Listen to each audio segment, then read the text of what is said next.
Mesdames et messieurs, bonsoir et bienvenue sur Al-Wataniya pour ce nouveau bulletin d'information dont voici les principaux titres.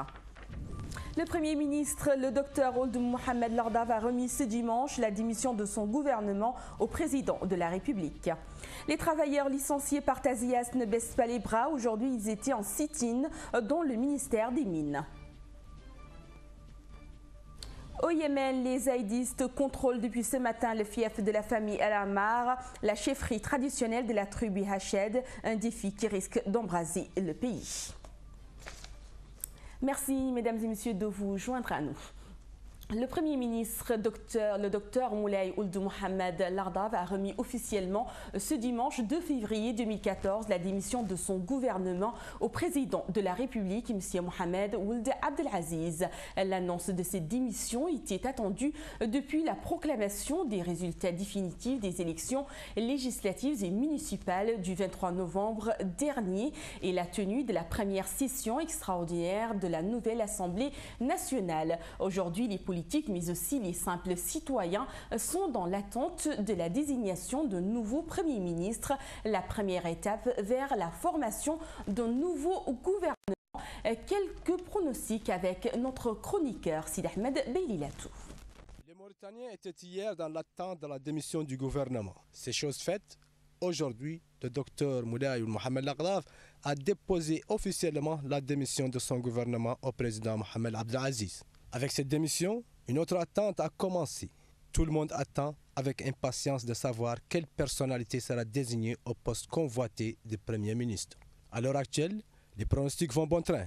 Pour les analystes de la scène politique, le docteur Mohamed Lardave, qui est resté aux côtés du président Aziz depuis son élection à la magistrature suprême, qui a pesé de tout son poids pour assurer la victoire des partis de la mouvance présidentielle, pourrait succéder à lui-même. Une manière de le récompenser pour le travail accompli.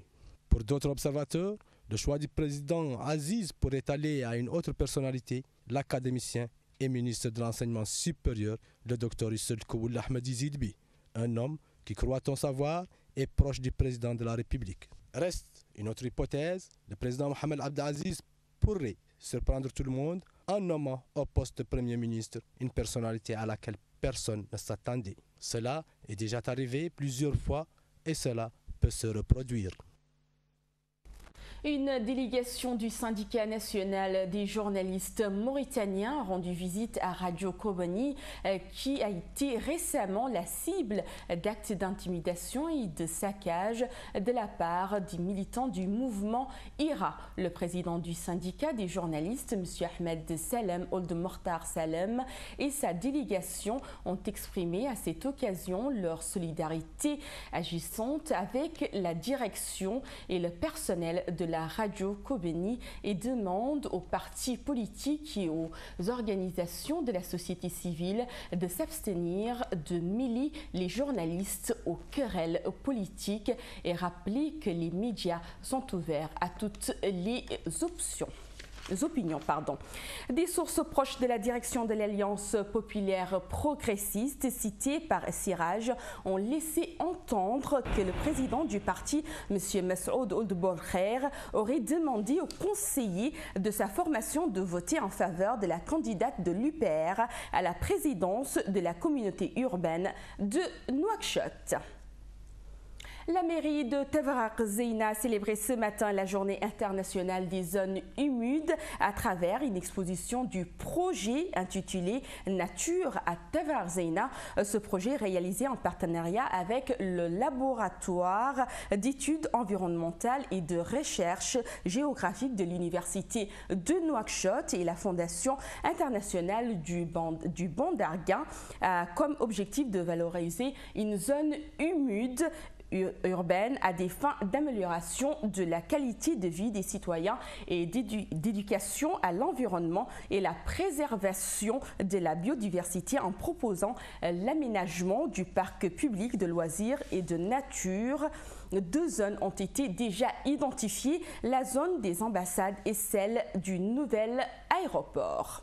Les activités liées à la mer attirent de plus en plus de Mauritaniens en quête d'emploi dans un domaine considéré par de nombreux spécialistes comme un secteur d'avenir. Babacar Nam nous en dit plus. Aujourd'hui, en Mauritanie, les activités liées à la mer occupent des milliers de personnes. Des jeunes, des femmes, mais aussi des hommes âgés vivent en effet d'activités commerciales diverses, toutes en rapport de près ou de loin avec le secteur de la pêche. Ici, on voit des gens charger des caisses de poissons dans des voitures délabrées, des Peugeot 404 et des remorques 1924. Le chargement terminé, les poissons sont acheminés vers les usines de transformation pour la fabrication de la farine de poisson et d'autres produits. Le poisson utilisé pour la farine peut invariablement provenir de la mer ou de déchets de l'industrie du poisson. Le rejet de la chaîne de filetage ou de la valorisation des captures excédentaires invendus ou parfois de poissons abîmés lors du transport sont utilisés également pour la fabrication de farine de poisson. Cette année, la saison s'annonce bonne. Ce jeune homme qui travaille dans une société de transformation de poissons en est persuadé. Les captures, dit-il, sont excellentes. Le jeune homme a évoqué au passage l'activité de transformation de poissons dans laquelle opèrent les sociétés SNVP et Fimon. La pêche étant un secteur porteur, le département concerné et les personnes vivant des activités liées à la mer se doivent de redoubler d'efforts pour garantir la pérennité de la ressource. Les travailleurs de Tazias licenciés par leur employeur continuent de se battre pour retrouver leurs droits. Aujourd'hui encore, ils ont organisé un sit-in dans les bureaux du ministère des Mines. Le reportage est signé Tima Mohamed Fadel. Les employés licenciés de la société canadienne Kinross Taziast ont organisé un nouveau sit-in ce dimanche devant le cabinet du ministère de l'Énergie et de l'Industrie. Objectif, dénoncer le licenciement abusif et réclamer le versement de leurs indemnités. De gauche à droite. On nous a fait quitter de Tazias à 5 h du matin. Chacun a fait ses 12 heures du temps. Et il y avait des gendarmes qui sont devant les portes pour nous faire quitter de Tazias et venir ici. Depuis qu'on est là, on n'arrive même pas à trouver quelqu'un qu'on parle. Si on parle, le ministre en personne ne va même pas le recevoir à cause de nos droits coincés. Les employés licenciés soutiennent que ce sit-in rentre dans le cadre d'une série de manifestations qu'ils vont continuer à organiser jusqu'à leur réintégration dans leurs emplois respectifs. Notons que les travailleurs de Taziast, qui représentent 98% de la main-d'œuvre de la mine, manifestent depuis plusieurs semaines pour exiger l'égalité des salaires, des fonctions, l'amélioration de leur traitement et le respect du code de travail. Ces doléances n'ont pas été satisfaites en dépit des promesses faites par les autorités concernées. Un reportage signé Tima Mohamed Fadel place maintenant à l'actualité internationale. Des joutes verbales entre les États-Unis d'Amérique et la Chine populaire offrent une nouvelle illustration de l'affrontement idéologique entre deux systèmes. Retour à Baba Karnam.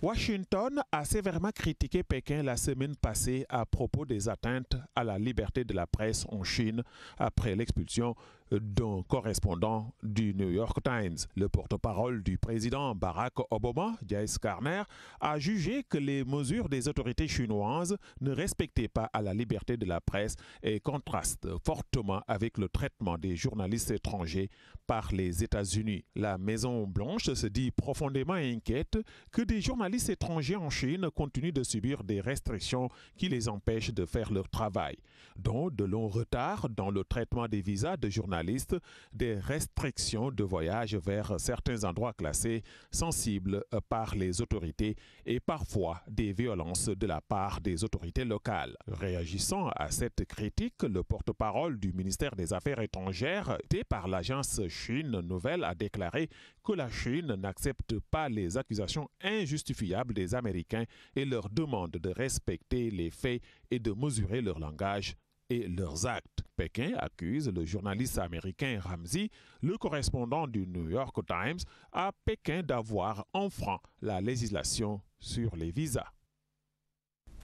Les rebelles zaïdites chiites ont pris le contrôle de positions clés de la puissante tribu des Hached à la faveur de violents combats dans le nord du Yémen, ont indiqué ce dimanche 2 février des témoins et des sources tribales. Le compte-rendu est signé Sid Ahmed Belilatou. Des centaines de combattants d'Ansarullah, la rébellion zaïdite chiite, ont pu s'emparer de la localité de Houth, à 180 km au nord de Sanaa. Ils ont poursuivi leur offensive en prenant le contrôle du fief de la tribu des Hachid à Khamri, qui revêt une importante symbolique car il abrite la demeure familiale des Ahmar, chef de la tribu des Hachid. Les Ahmar ont évacué la maison et donné l'ordre de la brûler selon des sources tribales. Aucun bilan des combats n'a pu être obtenu pour le moment. Les affrontements entre les deux parties avaient gagné en intensité au cours des derniers jours et au moins 60 personnes ont été tuées vendredi dernier. Selon des sources tribales, un grand nombre de membres de la tribu des Hachid ont été faits prisonniers par les rebelles. Des sources politiques estiment que les rebelles zaïdites, fortement implantés dans le nord du pays, où ils contrôlent notamment la province de Saada, tentent de gagner du terrain avant la délimitation des provinces qui formeront le nouvel État fédéral au Yémen. L'Iran n'est pas disposé à renoncer à ses recherches sur les centrifugeuses servant à enrichir l'uranium dans le cadre d'un accord définitif avec les grandes puissances, a déclaré le ministre iranien des Affaires étrangères Mohammad Javad Zarif dans une interview accordée hier à l'agence Reuters. Tima Mohamed Fardel nous en dit plus. En novembre dernier, Téhéran et les grandes puissances ont conclu à Genève un accord provisoire prévoyant un gel pour 6 mois, l'enrichissement de l'uranium iranien en échange d'un assouplissement des sanctions internationales. Les négociations en vue d'un accord définitif sur le programme nucléaire iranien débuteront le 18 février à Vienne. Prié de dire si Téhéran était prêt à renoncer aux recherches sur les centrifugeuses, Zarif a répondu non. Interrogé sur les négociations qui s'ouvriront le 18 février, le chef de la diplomatie iranienne se fait prudent. Ce n'est que le début des négociations d'un accord définitif.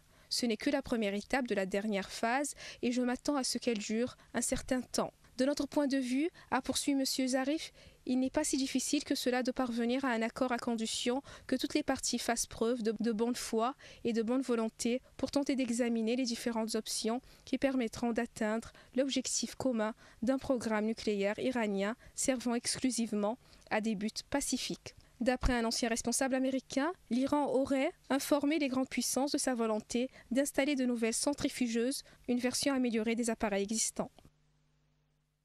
Le reste de l'actualité internationale en bref et en images avec Ahmed Hassan.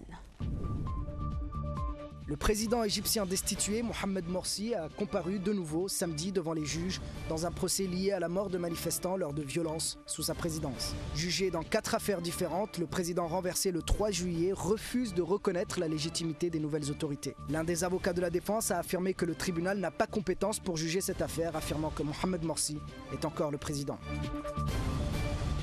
Droite dure contre gauche issue de la guérilla marxiste, la bataille s'annonce serrée ce dimanche 2 février lors de l'élection présidentielle au Salvador. Ancien commandant guérillero, Salvador Sanchez Seren, 69 ans, le candidat du Front Farabudo, est aux prises avec de sérieux adversaires. Parmi ceux-ci, il y a l'ancien maire de la capitale San Salvador qui porte les couleurs de l'Alliance républicaine nationaliste.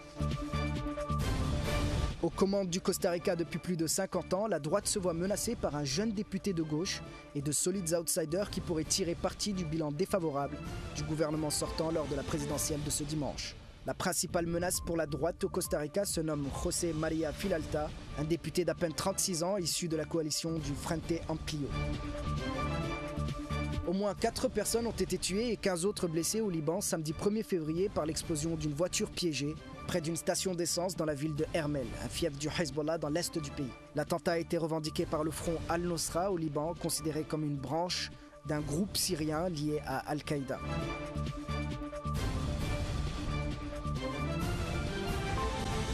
Ainsi, mesdames et messieurs, prend fin ce journal. Merci à vous de l'avoir suivi. Un grand merci à toute l'équipe technique et rédactionnelle qui vous ont permis de suivre l'information chez vous. Avant de nous quitter comme chaque soir, tout de suite, le rappel des titres. Le Premier ministre, le docteur Ould Mohamed Lardave, a remis ce dimanche la démission de son gouvernement au président de la République. Les travailleurs licenciés par Tessiaz ne baissent pas les bras. Aujourd'hui, ils étaient en sit-in dans le ministère des Mines. Au Yémen, les zaïdistes contrôlent depuis ce matin le fief de la famille Al-Ahmar, la chefferie traditionnelle de la tribu Hachid, un défi qui risque d'embraser le pays. Les programmes se poursuivent sur votre chaîne privée Al Wataniya. Passez un excellent moment en compagnie de ces programmes. Très bonne soirée à tous.